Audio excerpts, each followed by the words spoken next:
Afredi, and this is Out Here with Afredi, featuring my first time, of course. And today we are honored to have with us one of the greatest upcoming artists.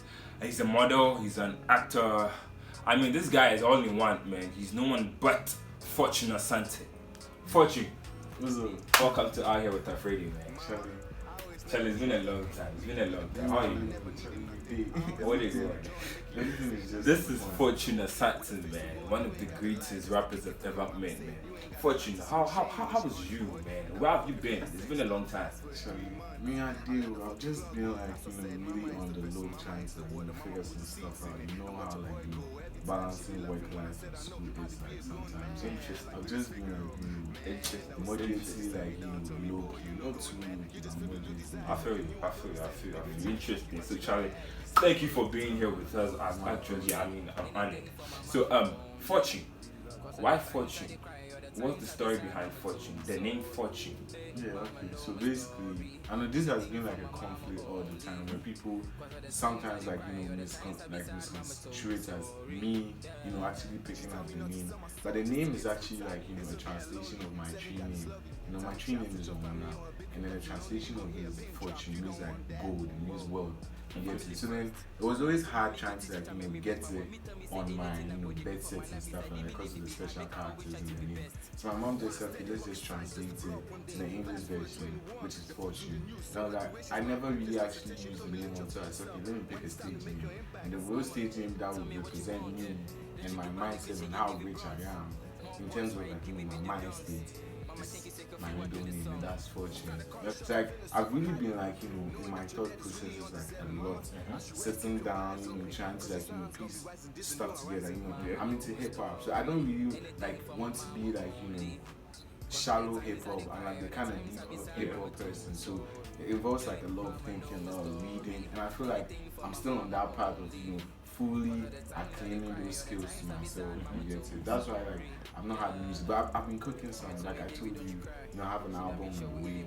I'm just cooking. Yeah. I'm just cooking. I don't want to be I saw a tweet early this year, and then you had a couple of stuff on. 2020 we're coming heavy. Yeah, those are 2020 visions, and definitely that album's gonna show up. I'm just in a space where I don't want to be teasing and say, okay, this is when it's gonna come, and everybody's gonna be like, oh, this is when it's gonna come, and they're gonna expect too much from it. I just want to be it hits you.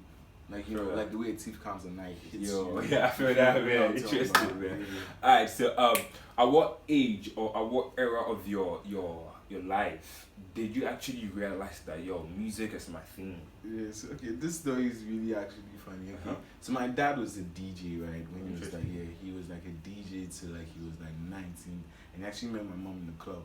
So my whole family I've been huge patrons of music. They dig music. I woke up I grew up in a family where music was used to do everything. My dad would play music in his car, music in the house. My mom played music when she's washing, when she's cooking. So I had music all around me. It was growing up on different kinds of music. And because my dad is actually a DJ, he didn't have one variety. He had a lot of hip hop, old 80s hip hop, Celine Dion, classical. So I had a wide variety of a range of music to listen to until I identified which one I was more accustomed to that, which one I'm more like. So I think around the age of 8 or 10, that's when I actually started digging music, and I actually started learning songs to prove a point to my friends. I'll go to school and then try and rap some of Tupac's lines or Biggie's lines. That's heavy. So what's your real name actually, Fortune? If so you pick, yeah, my real name is Emmanuel Owona, but now translated from my bedside, it's now Emmanuel Fortune Asante. Wow, interesting. And are you the only kid in the house? Are you the only child? No, I got a little sister. Little sister. Yeah, and then I have a step brother from my dad. Yeah, so actually 2 siblings. My step brother and then. So you're the other one. Yeah, I'm the eldest. Interesting, man. Yeah. And how's home? How's everything at home? Your mom and dad? Everything is fine. I mean, people do some friends but my mom actually passed 2 years. Ooh. 2 years ago.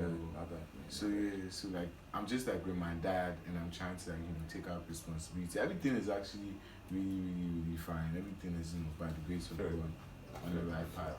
Alright, interesting. So guys, moving into music, it's been a couple of times right now. We've been actually expecting a lot from you.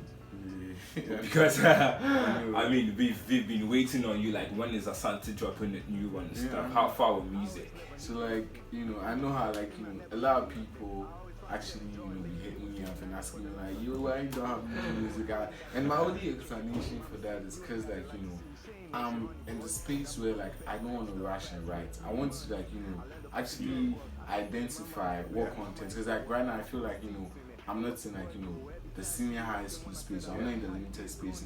I'm out there in the world where a lot of people will be expecting like different content based on their views and opinions. So if I want to make music, I'm going to make sure that the music I make reaches out to like a targeted audience, or like a wide range of people who like will actually understand the concepts I'm trying to put. I had a friend with me called Derek Akoma, and then this guy actually told the two of us like write our own lines. You should write a rap or a song. And for the first time in my life, I actually had to sit down and make stuff rhyme. You get it? It was tough. I spent like 35 minutes trying to like just 4 lines. And then I see my nigga like right in the corner, writing like a whole page. And I'm like, yo, this nigga's actually got the talent in him. And I'm like, what the fuck am I doing? So I remember that like I actually gave my line out, and my nigga also gave his line out, and it was on point. And I felt so intimidated. I felt like, oh nah, this is actually not my shit. Maybe my shit is just like listen to the music. So I was really, really heartbroken until like I remember like later on in JHS3, this guy, my friend Derek, actually confessed to me, because I remember I was one time they were supposed to actually do a rap show, and I was like, yo, nigga, you wrote that lines the last time. I guess you can like you can win this rap show, you should go. And I was like, no, those bars were in mine. It was by Sarkozy or something. I was like, yo, so are you fucking kidding me? All that time I was feeling intimidated by you. You actually wrote some of these lines. So like the real rapper between the two of us is me. You, exactly. It's actually me. And I was like, okay, like, yo, I actually can't write something. So I remember that was the first time I was actually acknowledged myself that I can actually write bars. And I went back to my room that day, and then actually sat down. I wrote something. It was something really, really whack and corny, but I was like, it was worth a try. And I wrote my first rap verse, and then I was rapping it to my friends. So I remember that my friends got so hooked up to the lines, and they were like, rapping it every single time. And then like, I had my niggas always jamming to the shit, even doing jammer and stuff like that. I was like, so that was the first like time I realized, okay, maybe this rap thing could, at that time I was still like really not sure whether like, I wanted to be a rapper, or I actually wanted to write like, be a rapper. So I remember like I owe this to this guy like a lot. So I'm gonna pay respect where his due was Bogdan. When I went to senior high school first, I didn't want to make nobody know that a nigga could rap. I just like be in my corner, freestyling to myself, writing my shit. And then this guy actually hears me one day in the classroom. He's like, yo, I need you to come and rap. I was like, yo, I can't do this. I mean, like, it's SHS, and people are actually gonna bash you if your shit don't like sound nice. And this guy's like, I have faith in you. You should actually rap. Like, he keeps on like, rap. Then I actually like, deliver my first lines. And everybody in that classroom at that moment is shocked. Like, whoa, this nigga can actually spit. And then that's when like, that whole, you could be a rapper mentality came. I was like, okay, this is then I want to do rap now. I won my first rap battle with KB when we were in senior. So like I've never ever like I never believed myself so much to the extent I could actually battle somebody. But like I could say like winning that rap battle was also like some upper hand to it. So I was like, okay, you actually got this shit. You could rap for yourself, and you could rap against somebody. So you could actually be a rapper. So you know what? You said you made your first rap battle in JHS, right? In senior high school, okay. And then you actually wrote in JHS, right? And your friends were all wild about it. I want to ask the question though. Do you remember those lines you wrote back then? I mean, wait. I remember it was whack and corny. Let me see if I remember. It was like, it was like fried rice and beans, like, no shit, pasties. Wow. It was something like that. I was like, and this is low-key jeans and I saw like, your girl want ride dick, no, put some flag but I'm high, nigga. Something like that. It was really corny, but like, at that time, people actually dig that shit, because you don't have people actually writing verses of their own. Everybody be listening to somebody else or rapping somebody else. So it was actually like, a full extent for like, to have my friends like, actually listen to that corny shit I read and actually like dig it too, you feel me? You made mention of 2 rappers, Bogdan and KB. Yeah. Are you still cool with them? Or Yeah, it's kind of I have like an excellent relationship with all of them, despite like the different kind of music they make. Yeah. I mean, like Bogdan and I have actually been on like a very close level, trying to identify like what we wanted to do as rappers in like this Ghanaian era of music, where like it's not really you don't have hip hop being really dominant. And I also find little companionship with KB when he's trying to like advise me like the path to take to like getting like a hit record or getting like social acceptance. So I mean like I have like an independent relationship with all of them based on music. But like in terms of friendship wise, I'm cool with all of them. I mean like we are not like we don't have any bad blood. I mean even if we did, I'm sure we squashed it. We are really like on a cool level. Yo, I mean, in Ghana, anytime a kid is supposed to wake up or says that, yo, dad, mom, I want to get into music, the first thing they always think about is drugs, alcohol. If you go into music, I mean, the industry is full of bad energy and stuff like that. So mostly parents find it difficult to accept the fact that their kids are moving into music. How was it like in your home? I mean, yeah. So like, when did they get to know that Asante is really doing music? I mean, the first time. Okay, so my family has always been like a huge fan of me being on the stage. Because I remember like when I was way younger, I used to dance Michael Jackson and stuff like that. I mean like you still got the moves, yeah, like seriously. And my whole family used to actually dig that, gave me money. Everybody was like, my whole family was like a fan. My mom was actually became popular in church because like her son could dance. I used to dance in church. I used to dance. Like, my mom could like actually patronize me to the extent that she would make me dance everywhere. So like her friends could see like her son can actually dance. So I feel like my family has always been like patrons of showbiz. But like eventually as I was growing up, I gradually like swayed away from like my full in-depth passion of like being a dancer, and I was gradually moving towards music. My dad wasn't really supportive because he always found me like listening to music, and he felt like the music I was listening to wasn't gonna help me in my education, wasn't gonna help me grow up as a better. Like he felt like I was too young to be listening to like that kind of music, and then he wouldn't understand why I knew all the lyrics to those songs. He was like, hey, into only lyrics sound notes like that kind of shit. I was like, that is just music. And then, but my mom was like very super supportive because some songs my mom would actually like listen to the songs with me. My mom now would jump to some like Chris Brown song, some Celine Dion songs and stuff like. When you started music, alright, the first time you actually jumped into music, what has been your greatest fear, or let me say your greatest challenge in music so far? So my greatest fear is into like it's break down into two sections, right? So the first section is acceptance, and the second section is the general outcome of like what I want to put out. So like basically my fear is like acceptance. So like either being scared to go back into the booth or being scared to put something out there and make me want to almost change my style and say, okay, I'm not gonna do music like this. Let me just actually do music everybody's doing. But then like it's like it all boils down to the point where I actually say, okay, I'm doing this for myself, and I really don't care about the critics. You've been into music for like 4 years now, or how long have you actually so like I'll say like so like the music journey, right? Actually, if I'm gonna count from record label days or record label, interesting. Record label days, record label days, and me accepting that okay, now you're a rapper now, so you actually have to be like put yourself to work and be writing some stuff. It's gonna be like 3 years. 2 years. 3 years. Yeah, so I want to ask a question before you hop doing the record label stuff. Okay. Are you on any label right now? Okay, so that's like a question that myself I've been asking, because like this is supposed to be confidential, but I feel like right now what it has actually gotten to it's not under the confidential phase anymore. Because okay, so I was in this record label, right?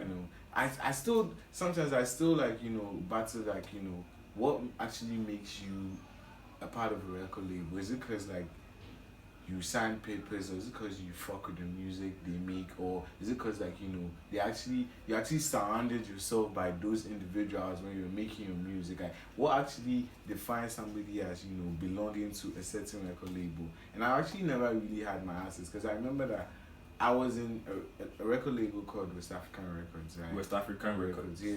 Okay. And then that was KB's record label, right? That was KB's record label. But I know that right now he's actually signed to Afro Records or something.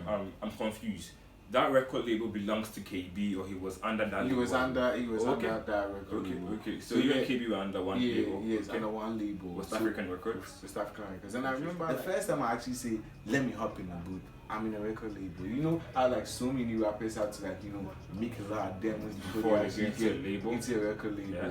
But mine was like, pretty easy, I just leaped. Like I just like, took the biggest leap of it. And I feel like the leap I took, that big leap I took is what like, brought some, like mishaps. I'm not saying like, I'm totally ungrateful, but I feel like, that the big leap I took was unprepared or maybe misunderstood to some extent. Like I said, I always give respect where it's due, right? Chapo, he's actually called Pencil, right? And then this guy actually like, I had a conversation with him, right? And then another time, my mom had passed fresh and I didn't know, how else I could like, express myself. And this guy was like, I actually, helped a lot of people make their music. I actually, have the spirit of producing. I was like, yo, you sure about this? I was like, yeah, I'm gonna help you. I'm gonna help you, put yourself out there and make you do this, because like I'm good at it. I was like, you okay? And it was like, drop by my room after school and then like, let's see how we can work it out. So I remember I went to his room afterwards. We had a long, hearty conversation. He was telling me about like, some real deep stuff. And then like he told me to like freestyle. And I was like, okay, that's cool. But then you should do this, you should do that. Ghanaian music is this. You can rap in the full hip hop beat. So he was being a manager right now. So at that point he was like, unintentionally he became my manager, right? It was like, unprecedented. At that point I was like, the manager's job. And I was like, okay, this guy was actually did a good job of telling me like, at that time, telling me what was the right thing to do to get the market or to get the music or the cuts, the way I want. What do you mean by at that time? Okay, like Okay, so you get this. You see the point I'm getting to. So like, no, I remember like, right? So like he actually like, helped me make my first song. So my first song, like, studio booth record music, was the song I made for my mom, right? The mama song, right? Yeah. And so then the mama song was your first song so ever recorded. And I remember that like, I made my first record, I spit in that booth and I just spit in the microphone, and then the DJ, the guy behind, the engineer was like, yo, you did it. You actually sound. So I was feeling I was feeling very, very jolly and very appreciated, because like, like I made my first record, no mistakes, no double cuts, no like nothing. I just did a record and I came out there and then we put the music out. So at that time I realized, okay, because of how you were able to actually influence me to actually make my first record, I feel like, you're the best for a manager. So I was like, okay, yo bro, could you be my manager? It was like, no, I got you. When that whole like, record label stuff comes. So, on the way of like actually, producing other artists, he was actually cooking a record label of his own with his friend called K Straps. K Straps is like, an American artist, like a trap artist, right? And they were actually like, cooking up their own record label. So I remember like the first song I made was on that record label after West African Records, right? And I didn't even sign the contracts or anything yet, but like, it was there. And I was like, I felt like, I had an affiliation. So I was strong. I was like, I could have some bragging rights to my extent that like, to the extent that like, I started spending all my time with the gang, because like, now you're in a record label now.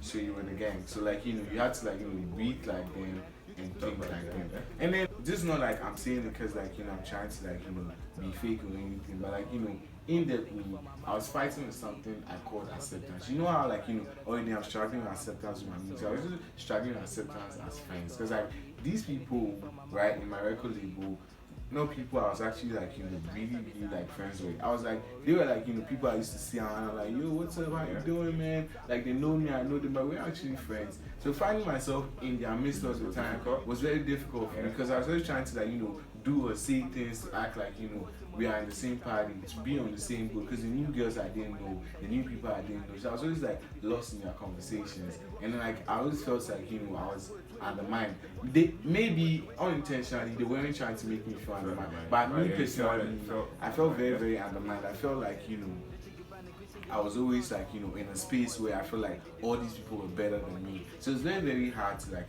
procreate. But I didn't say anything. I was like, let me be there, and I was just venting to my friends. So I remember that my friend consistently told me that, Charlie, get out of the record label. I was like, no, I actually like you already because like, my first music and I'm in a record label already. So many people don't have a chance to, be in a record label. That's a big leap for me, so I'm not gonna leave. A couple other friends who told me. So I was still like in it, and then I remember like I started having questions with the record label I was in. Was when I actually, had the first chance to like, do music outside the record label. It's like I made the first song, Mama, right? And then they put me to work.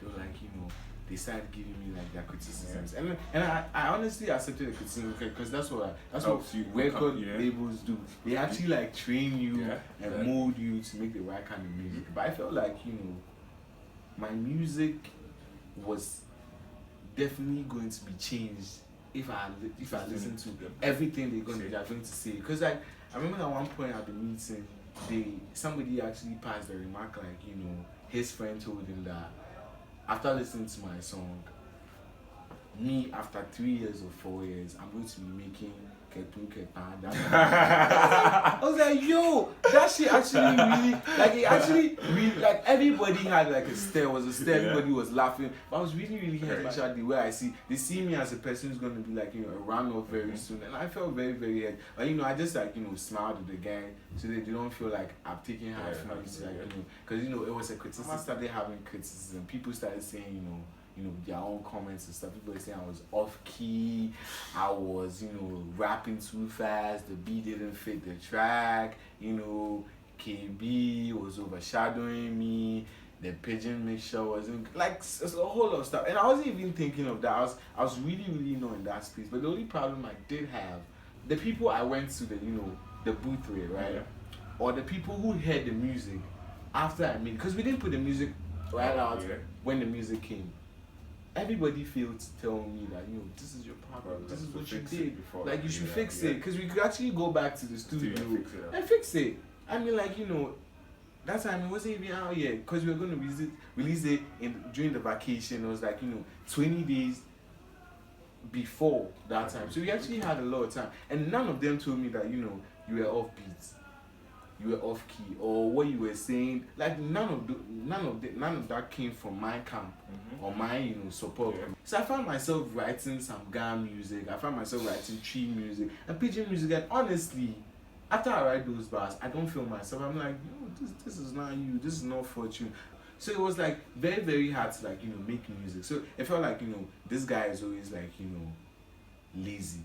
But it wasn't I was lazy, because like it was just that, because like every time I make music, you guys always had something to say about it. Like it wasn't like it's too hip hoppy, it's too plainty English. We don't even understand what you're saying. We don't understand your bars, master jai bro. And I know that it's okay as an artist, you're supposed to be versatile. You're supposed to like recreate. You're supposed to be creative. But like see, sometimes the difficulty with doing those stuff is if you don't feel comfortable doing it, it's gonna sound fake. It's gonna sound very, very inaccurate. It's gonna sound like unprofessional. It's gonna feel forced.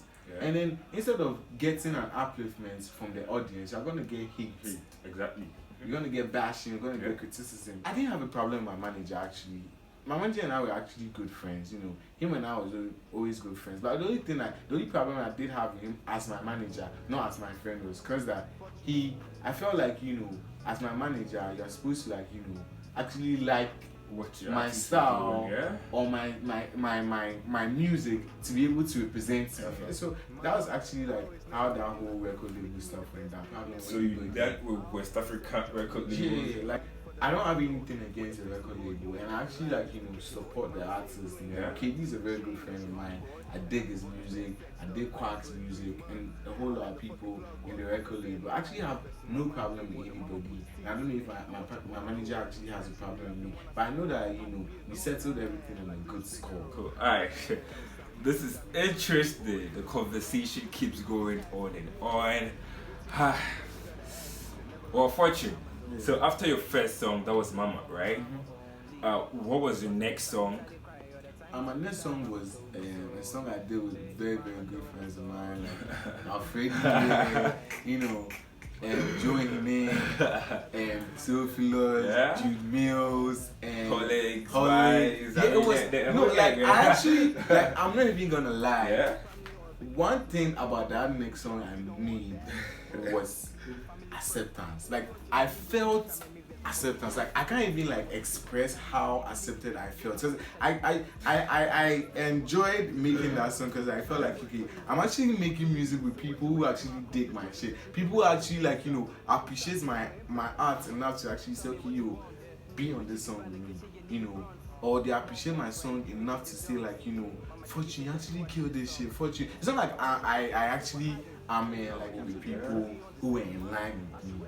So making that song was actually it wasn't just about the song, right? It was the expression, it was the mood, it was everything in Family Vibe. I don't care what anybody has to say about the song, whether the song, I don't care. Me making Family Vibe was happiness for me. Making Family Vibe was an independent process. Although I had a massive support from the people I was making music from. Yeah, I remember that me and Lennox were actually so Lennox is a very, very good friend of mine. Lennox and I see, I don't know how else I'm going to repay that nigga in my life. Me and Lennox was actually in the room around 5:30 a.m. in the morning. Yo, 5:30 a.m. in the morning. Yes, crazy. And then we are just waking up and I was like, this shit was like, what are you doing up like that? Because he knows that I don't do studies in the room and stuff like that. I was like, we have Family Vibe today. Do you get it? So it was like, I really always gonna appreciate what my record label did for me, bringing me out to the darkness and actually making me take this journey. Although it was a big leap to say I want to be a rapper, but I also acknowledge the family support I had from my intercom community, right? And then I also appreciate the people in that intercom community that actually helped me say, okay, this is your potential and this is how you should deliver it. You feel me? Everything came to a massive success. We had a performance for it, and I actually had a chance to do my very first performance in my life.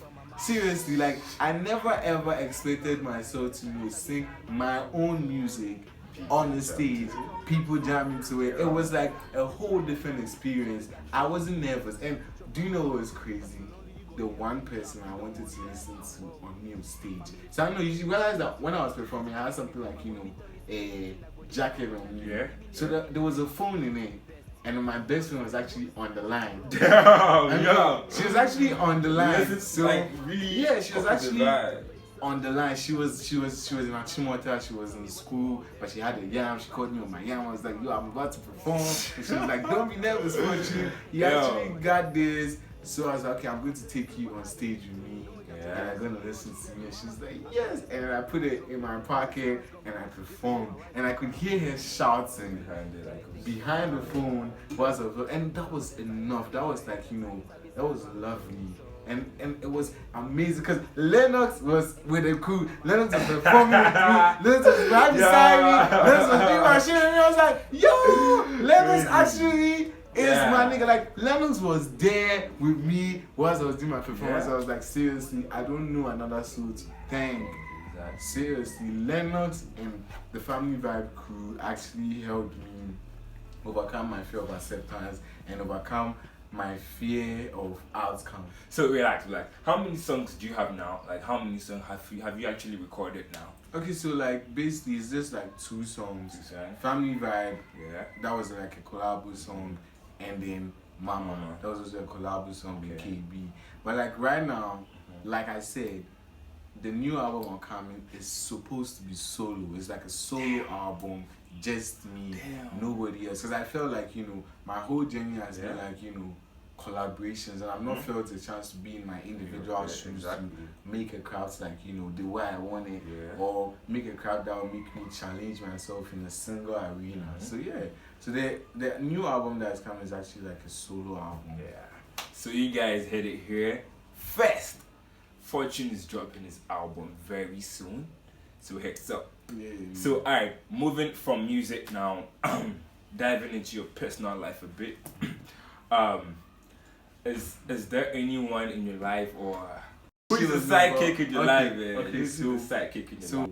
My public life has like, you know, an individual relationship with the people I go out with, or people I've actually had like, you know, relationships with. So I'd rather not say. I mean, like, I know there's a someone, but there's like, someone. Yeah, but I'd rather not like, you know, say, just cause like, you know, of how like, you know, I value that kind But of there's like, someone. I mean, yeah, I mean, there's always a someone in somebody's life. Like, I mean, there's always a someone that's there for you, that helps you with that emotional intimacy and support. I mean, like, yeah. So Charlie, the girls out there who were trying to, you know, shoot their shots, fortunately had someone. So I mean, it is what it is. Alright, bro. So this was Fortune. We'll come back with the entertainment sector. Catch you when we're right back. Safe.